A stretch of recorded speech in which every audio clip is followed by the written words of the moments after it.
Sir Don McCullin is one of the most honored photojournalists in the world. He's been knighted by Queen Elizabeth. Earlier this year, London's Tate Britain held a major retrospective featuring more than 250 of his photographs. Now his work is on exhibition here in New York. Anthony Mason talked with the 84-year-old lensman who's been called the Goya of modern war. Stop. Oh, look out, I'm going to get this guy here. Oh, mister. Photography for Don McCullin is not looking, it's feeling. For 60 years, he's been addicted to being in the action. Chaos, but I love it. Thriving in conflict, whether it's a street protest, a street battle, or a war. What are you looking for when you look through that lens? Well, obviously, the ultimate statement that hits you straight in the face. It says, what the hell is all this about? A photograph, McCullin says, has to come at you like a high-speed train. I love this quote of yours. I want my images to contaminate your thoughts because they contaminated mine. Well, it's a bit of honesty, really. I mean, why should I suffer on my own? Many of McCullin's most striking images are now on exhibit at the Howard Greenberg Gallery in New York City. That was my first day in Vietnam.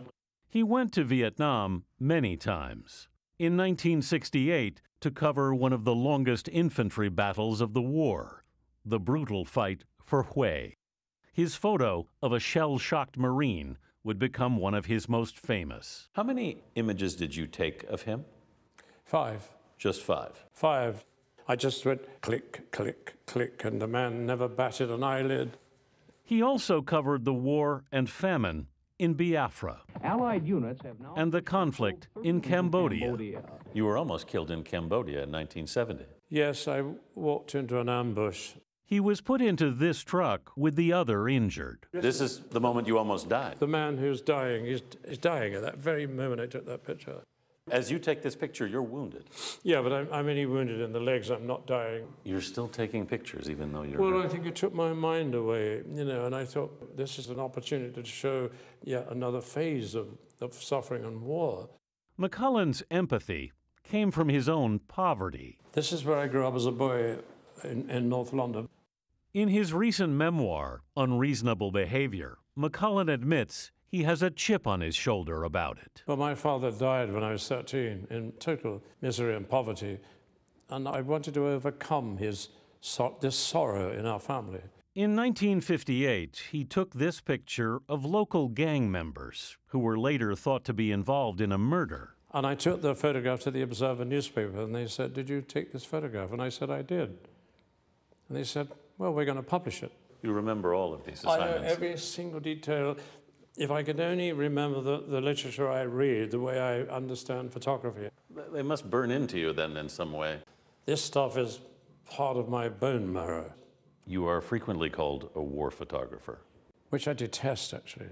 Why? I suffer terrible conscience about the way I've chosen the last 6 years of my life. I go to wars, I see the innocent dying.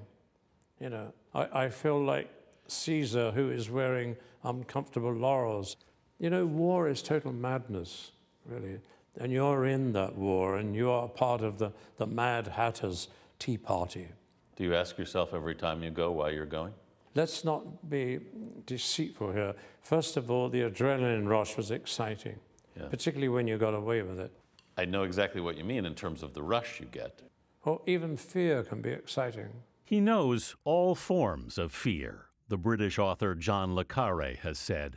He's an expert at it. So photography kind of duped me in some ways. It led me down places you wouldn't normally go as a normal human being. Yeah. But why did I do it? I don't think I can honestly answer the question.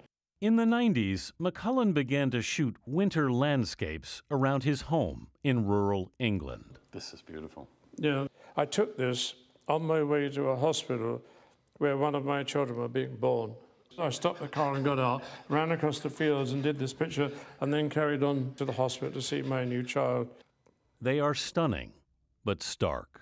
Somebody said, was it le Carre, that even your landscapes are battlefields? That's right.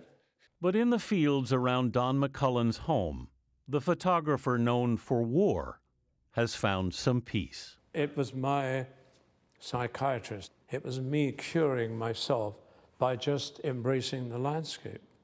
And I must say, the original journey has not turned out the way I want it to, but I'm quite proud of my trying and my achievements, quite proud.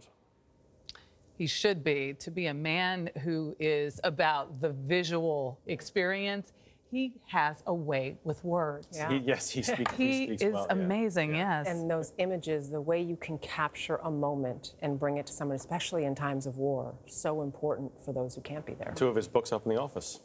Aw. Good stuff, yeah. Good for you. Yeah.